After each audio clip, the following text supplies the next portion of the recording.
సంవత్సరానికి 2,00,000 ఉద్యోగాలు ఇస్తాం. జాబ్ క్యాలెండర్ రిలీజ్ చేస్తాం. నిరుద్యోగులకి బీఆర్ఎస్ గవర్నమెంట్ ఉన్నప్పుడు న్యాయం చేయలే. మేము రాంగనే సంవత్సరంకు 2,00,000 ఉద్యోగాలు ఇస్తాము అని కాంగ్రెస్ పార్టీ హామీ ఇచ్చింది ఆ రోజు. హామీ ఇచ్చిందని నిరుద్యోగులకు గుర్తుంది, అందరికీ గుర్తుంది. కానీ కాంగ్రెస్ పార్టీ వోళ్ళకి మాత్రం గుర్తుందా?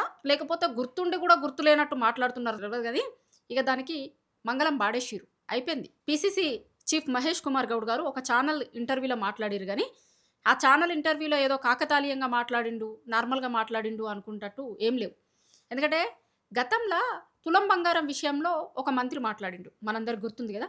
పొన్నం ప్రభాకర్ ఒక ఛానల్ ఇంటర్వ్యూలో మేము హామీ ఇచ్చిన రోజు తులం బంగారం రేటు తక్కువుండే. ఇయాల ఎక్కువయింది కాబట్టి తులం బంగారం ఇచ్చేటట్టు లేదు అని ఒక మంత్రి మెల్లగా కళ్యాణ లక్ష్మి ఇంగ రాదు.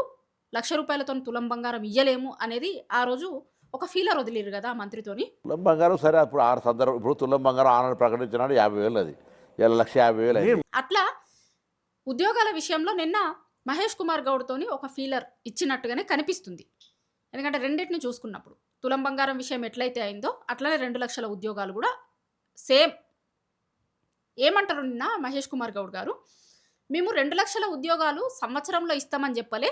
మా టర్మ్ అయిపోయేంత వరకు ఇస్తాము అని చెప్పిర్రు. 2,00,000 ఉద్యోగాలు ఇచ్చి తీరుతాం 3 ఏళ్ళలో. సంవత్సరానికి కాదా 2,00,000 లేదు, మా టర్మ్లో 2,00,000 ఉద్యోగాలు ఇస్తామని చెప్పాం. మోడీ మాటలాగా సంవత్సరం 2 కోట్ల చెప్పలేము మేము. మేము మా టర్మ్లో 2,00,000 ఉద్యోగాలు ఇస్తామని చెప్పాం. మా టర్మ్ అయిపోయేంత వరకు మేము ఇస్తామని చెప్పినాము, సంవత్సరంలో కాదు అంటుండు. ఒకసారి వాళ్ళ మేనిఫెస్టో వాళ్ళు చూసుకుంటేనన్నా మరి మనం మేనిఫెస్టోలో ఏం పెట్టినామో అనేది వాళ్ళకి అర్థమవుతుంది.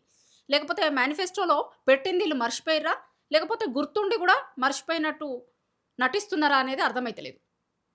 ఇప్పుడు ఆ రోజు ఏమన్నారు, యూపీఎస్సీ తరహాలో యూపీఎస్సీలో ఎట్లయితే ఏ డిపార్ట్మెంట్లో ఎన్ని ఖాళీలు ఉన్నాయి, ఎప్పుడు ఇస్తాం జాబ్స్ అనేది ఒక క్యాలెండర్ రిలీజ్ చేసేటోళ్ళు. అట్లా సేమ్ యూపీఎస్సీ తరహాలో ఇక్కడ కూడా తీసుకొని వస్తాం. మొత్తం అన్ని డిపార్ట్మెంట్లలో ఎన్నెన్ని ఖాళీలు ఉన్నాయి, ఎంత ఉన్నాయి, ఏ రోజు నోటిఫికేషన్ ఇస్తాం, ఏ రోజు ఉద్యోగాలు ఇస్తాం, దాని తర్వాత ఫిల్లింగ్ ఎప్పుడు చేస్తాం, ఇట్లా మొత్తం డేట్లతో సహా ఒక జాబ్ క్యాలెండర్ రిలీజ్ చేస్తాము అని చెప్పారు ఎన్నికల ముందు.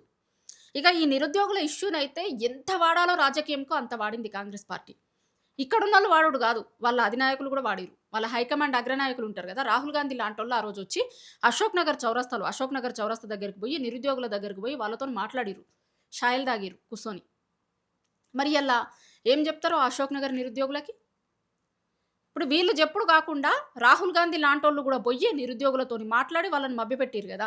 అంటే మీకు ఓట్లు వేయడం కోసమేమో నిరుద్యోగులు గుర్తుకొచ్చిర్రు, వాళ్ళ దగ్గరికి పోయి వాళ్ళని రెచ్చగొట్టే ప్రయత్నం చేసిర్రు. ఇవాళనేమో ఓట్లు వేసుకొని బయటపడ్డ తర్వాత మేము ఇస్తామని చెప్పలే, సంవత్సరంలో ఇస్తామని చెప్పలే, మా టర్మ్ మొత్తంలో ఇస్తామని చెప్పినాము అని అంటే వాళ్ళు ఏం గుర్తుంచుకోరు అనుకుంటున్నారా? గతంలో ఎట్లయితే మీ మాటల్ని నమ్మి ఊర్లలోకి పోయి నిరుద్యోగులు, నిజంగా కాంగ్రెస్ పార్టీ నాయకులు కూడా ఒప్పుకుంటారు దీన్ని, నిరుద్యోగులు కాంగ్రెస్ అధికారంలోకి రావడానికి ముఖ్యమైన కారణాలలో నిరుద్యోగులు ఒకరు. వాళ్ళు బస్సులు కట్టుకొని ఊర్లలోకి పోయి ఒక్కొక్కలై అమ్మలై అక్కలై కాళ్ళు మొక్కిరు, కాంగ్రెస్ పార్టీకి ఓటయ్యిరి, కాంగ్రెస్ పార్టీకి ఓటేస్తే వాళ్ళు అధికారంలోకి వస్తే మాకు ఉద్యోగాలు వస్తాయి అని నిరుద్యోగులు ఊర్లలోకి పోయి అందరికీ చెప్పిరు. చెప్తే ఆ రోజు ఊర్లో ఉన్న వాళ్ళందరూ కూడా వీళ్ళ మాటలు నమ్మి, ఈ పిల్లగాండ్ల మాటలు తల్లిదండ్రులు కూడా నమ్మి ఆ రోజు ఓట్లేసిరు. కాంగ్రెస్ పార్టీ వాళ్ళు కూడా ఒప్పుకుంటారు, నిరుద్యోగులు చాలా మేజర్ రోల్ పోషించారు మేము అధికారంలోకి రావడానికి అని. ఇక అధికారంలోకి రాగానే అయిపోయింది. అధికారంలోకి రాగానే రోజు ఒకసారి మాట మార్చేది చేసుకుంటూ వచ్చిరు. ఉద్యోగాలు ఏమి ఇయ్యలేదు. గతంలో నోటిఫికేషన్ ఇచ్చి గతంలో ఎగ్జామ్స్ పెట్టినవి ఉంటాయి చూసినవా, దానికి అపాయింట్మెంట్ లెటర్లు ఇచ్చిర్రు వీళ్ళు. కొత్తగా ఉద్యోగాలు వేసింది ఏం లేదు, అపాయింట్మెంట్ లెటర్లు ఇచ్చిర్రు. ఇచ్చి ఆ ఉద్యోగాలు మేమే ఇచ్చినామని చెప్పుకున్నారు. ఇక్కడ చెప్పుకున్నాడు కాదు, బీహార్లో ఎన్నికలు జరిగితే బీహార్లో ఇక్కడి ప్రభుత్వం అక్కడ పేపర్లలో యాడ్స్ వేసింది, తెలంగాణలో మేము 60,000 ఉద్యోగాలు ఇచ్చినాం, ఇగో గట్లనే ఇక్కడ కూడా కాంగ్రెస్ పార్టీని గుర్తిస్తే, కాంగ్రెస్ పార్టీకి ఓటేస్తే గెలిపిస్తే మేము ఇక్కడ ఉన్నటువంటి నిరుద్యోగులు కూడా జాబ్స్ ఇస్తాము అని చెప్పారు. కానీ వాళ్ళు ఏం నమ్మలే. ఇక్కడ చేసింది ఏం చేసిరు, తెలంగాణలో నిరుద్యోగులు ఎందుకు గొడవ చేస్తున్నారు ఇదంతా చూసిరు కదా, వాళ్ళు ఏం నమ్మలే. వాళ్ళు వీళ్ళు చెప్పిన మాటలను ఏం నమ్మలే. తెలంగాణలో ఒక దగ్గర కాదు, బీహార్లో పేపర్ యాడ్స్ వేసుకున్నారు. కానీ ఏం చేసిర్రు, 60,000 ఉద్యోగాలు వేసిర్రా? నిరుద్యోగులు ఆ రోజే మాట్లాడిరు, బీహార్లో పోయి పేపర్ యాడ్స్ వేసుకున్నాడు కాదు, మా దగ్గరకు రండి, ఏడికొస్తారో ఆడికి రారి, ఛాలెంజ్ చేస్తున్నామని నిరుద్యోగులు ఛాలెంజ్ విసిరితే కాంగ్రెస్ పార్టీ నుంచి ఒక్కరు సప్పుడు చేయలే, ఛాలెంజ్ ఎవ్వరు యాక్సెప్ట్ చేయలే.